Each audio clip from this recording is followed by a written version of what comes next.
fisonomías de nuestras ciudades y empiezan a convertirse lentamente en lo que actualmente conocemos. Entonces, la 13.512 tiene 20 artículos, tenía, porque también ahora está derogada, tenía 20 artículos y deroga el 2617 de Vélez Arfield. Este grafiquito me parece lindo porque muestra, digamos, cuál es el concepto de la propiedad horizontal. Tenemos el terreno donde se apoya el edificio, que se va a someter a la propiedad horizontal, y los distintos dueños, a su vez, como decía, cada una de estas unidades, en este caso son departamentos, pueden pertenecer en condominio a más de un dueño. Lo que se encuentra dividido es el derecho real sobre el terreno. Eso es el concepto, digamos, que tiene que quedar claro. Bueno.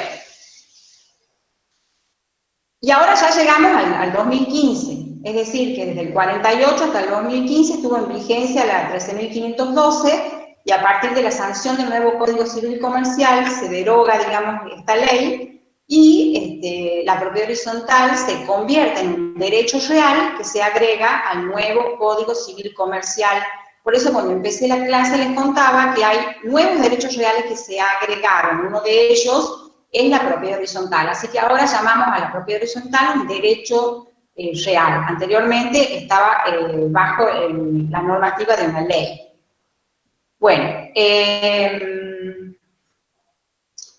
está dentro del capítulo 4 de los derechos reales sobre la cosa propia, como hemos visto en la clasificación, desde el 2037 al 2072. Ustedes pueden leer para entender un poquito todo el tema de la propiedad horizontal. Yo les he traído los más importantes acá como para que entiendan, pero sería prudente que los leyeran del código.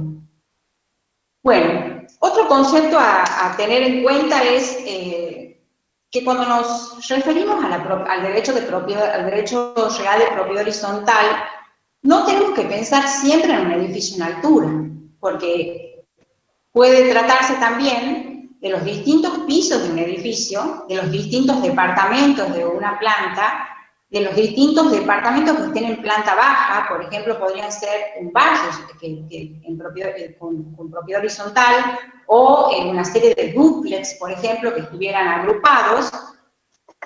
Y tenemos que tener como condición solamente de que sean unidades independientes y que tengan salida a la vía pública directamente o a través de un pasaje común. Y a su vez, como hemos dicho, podrán pertenecer cada una de estas unidades a distintos propietarios. Entonces, veamos que dentro de esta condición, que en realidad nos pone dos condiciones, que sean unidades independientes unas de la otra y que tengan salida directa o indirecta a la vía pública. No se determinan ni medidas mínimas, ni función, ni tipo de materiales. Es decir, que es bastante amplio, digamos, este derecho real. En cuanto a la función, en ningún lado dice que tienen que ser viviendas. Pueden ser viviendas, pueden ser cocheras, pueden ser oficinas, parques industriales, etc. No nos habla de tipo de materiales, como sí, por ejemplo, la propiedad horizontal en Brasil, donde sí exigen que, por ejemplo, estructuralmente sea de tal o cual material. Tampoco medidas mínimas. No habla en ningún lado de que tengo que tener un lote de tanto por tanto, absolutamente liberado todo eso. Bueno, ¿se entiende hasta acá? ¿Quieren hacer alguna pregunta? Sí se entiende. No, se entiende bien. Se entiende, profe. Bien, sigamos entonces. Como yo no los veo, estoy así como aislada, me siento. Bueno, sigamos. Cosas y partes propias. El artículo 2043. Son necesariamente propias de la unidad funcional el volumen limitado por sus estructuras divisorias. Si pensamos en un departamento, será entonces todas las paredes envolventes de esa unidad. Los tabiques internos no cortantes, inclusive también los cielos rasos, las puertas, las ventanas, las rejas, los toldos, todas las instalaciones eléctricas, de cañerías, de gas, de aire acondicionado, de telefonía, de internet, etc. Todos los artefactos, los revestimientos, el mobiliario fijo, muebles bajo mesada, sobre mesada, etc. Eso dependerá de cada una de las unidades funcionales.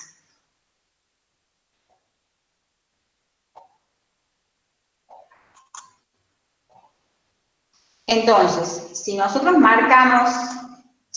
vamos a una unidad funcional, que en este caso son departamentos, vamos a marcar, digamos, todo esto que hemos estado hablando recién. Los revestimientos, el mobiliario fijo, los tabiques, las puertas, las instalaciones, todo eso forma parte de esa unidad funcional. Acá tienen un plano en donde hay un cotejo de las superficies de la propiedad horizontal, en donde vemos las distintas unidades. Unidad funcional 1, unidad funcional 2, unidad funcional 3, unidad funcional 4.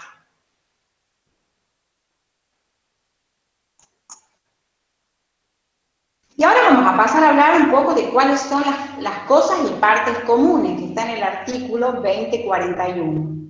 Habíamos dicho anteriormente, cuando hemos definido la unidad funcional, que la unidad funcional está constituida por todo eso que le es propio y por todas las cosas o partes comunes que necesita para poder salir a la calle, para poder bajar, etc. Que forman un todo. Lo que es mío y lo que es de todos forman un todo. ¿Cuáles son esas cosas y partes comunes?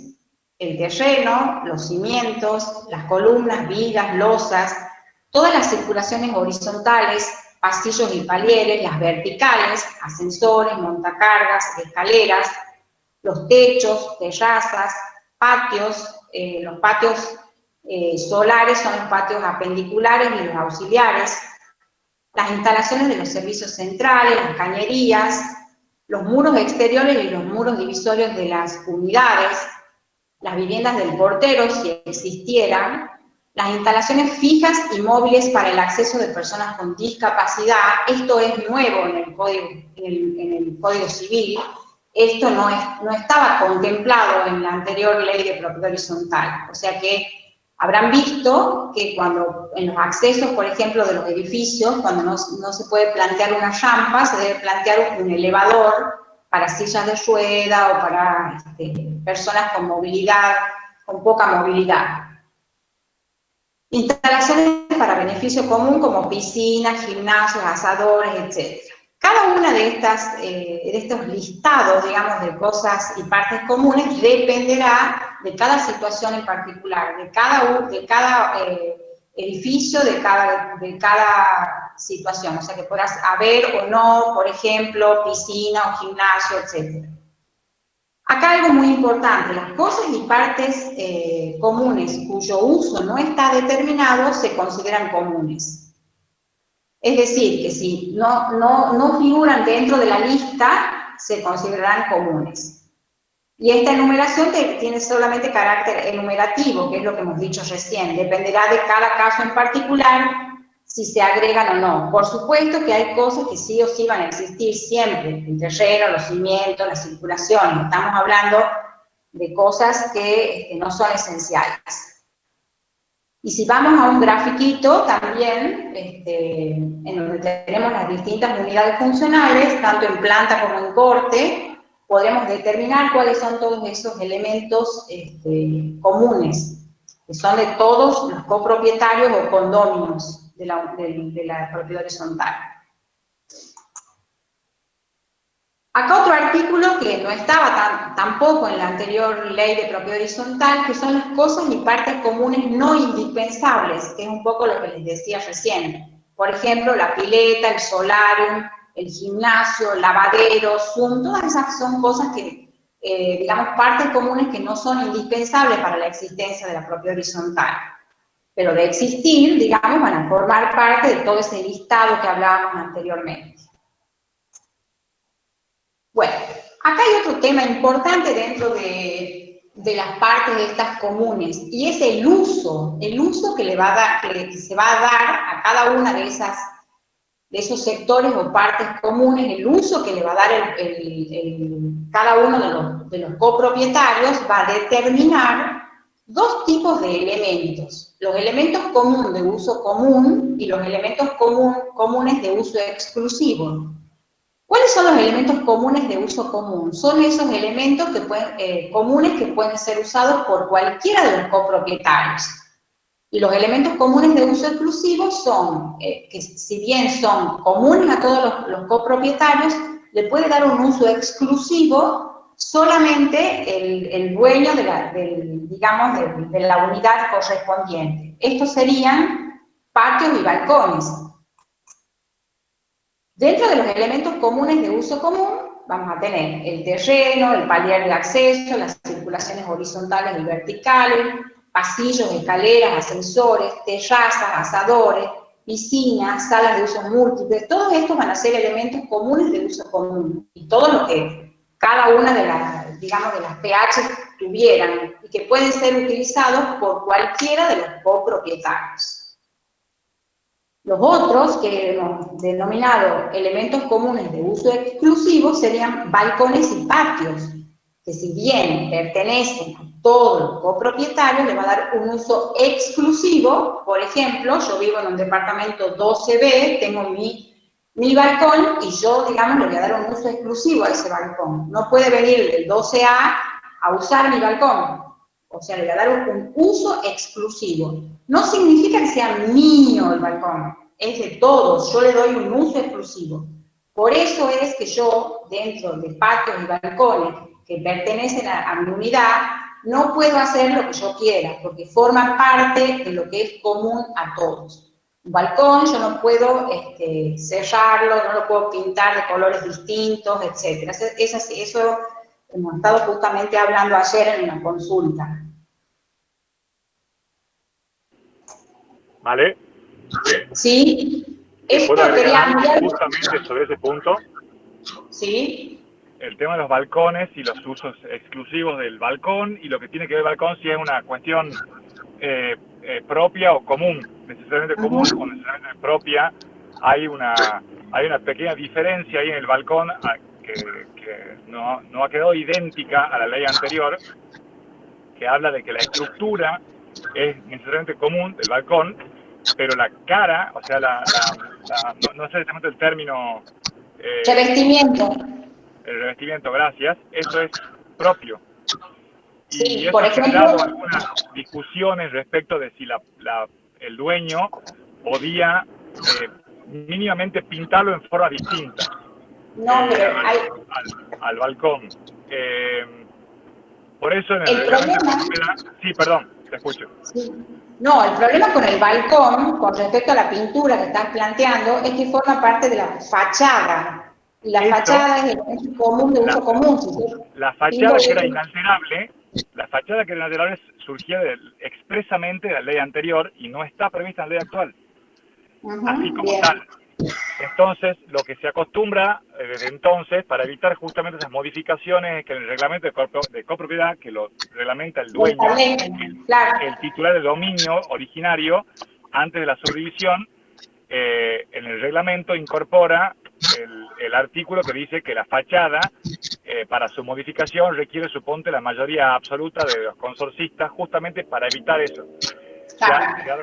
Se ha generado una pequeña grieta, ya que estamos en términos últimamente, vinculado con eso, porque ha dejado esa distinción respecto de vuelta, ¿qué me has dicho? De la cara del balcón. Los revestimientos. Gracias. Se ha generado eso y no existe en la nueva ley, en la nueva legislación, la inalterabilidad de la fachada como estaba en la ley anterior. Bueno, eso va a traer muchísimos problemas. Ya los trajo y por eso estoy comentando que lo que se está haciendo en los reglamentos es dejarlo reglamentado desde origen, que la fachada no puede ser alterada sin la anuencia de la mayoría absoluta. Claro, incluso en los reglamentos están también ahora todo el tema de lo que es rejas, de lo que es toldo, todo está reglamentado. justamente para no molestar, digamos, lo que es la fachada que forma parte del todo, ¿no? Si cada uno pone la reja que quiera, el toldo que quiera, y pinta del color que quiera, vamos a perder la fachada del edificio. Sí, así Así es. es. Bueno, eso quería agregar. Bueno, bárbaro. Bueno, sigamos con las facultades del propietario. Cada propietario puede, sin el consentimiento de los demás, enajenar, alquilar o construir derechos reales sobre su unidad. Esto también estaba en la anterior ley. Es decir, que tenemos nosotros como dueños de la unidad, le podemos alquilar al que queremos, lo podemos vender o podemos, qué sé yo, hacer una hipoteca, por ejemplo. ¿Cuáles son las obligaciones?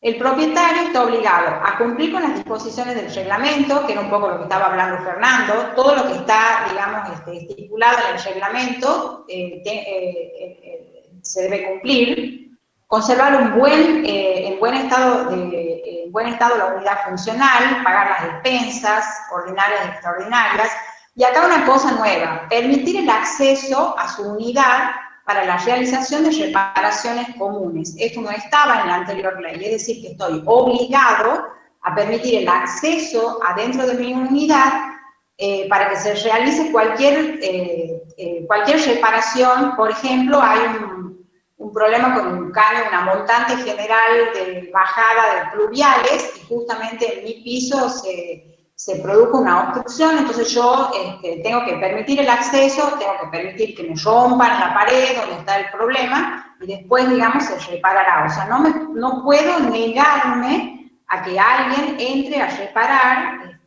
lo que está afectando a todo el edificio.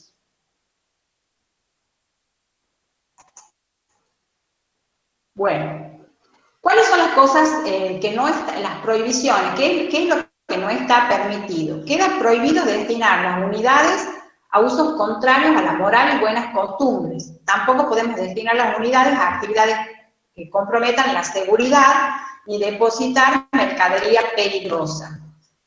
Dentro de los reglamentos, digamos, se va a determinar cuál va a ser el uso que se va a dar a cada una de esas unidades. Y ahí también hay otro tema, ¿no? Porque a veces, por ejemplo, se determina que son unidades para vivienda y después, por ejemplo, se pone un consultorio de odontólogos en el primer piso.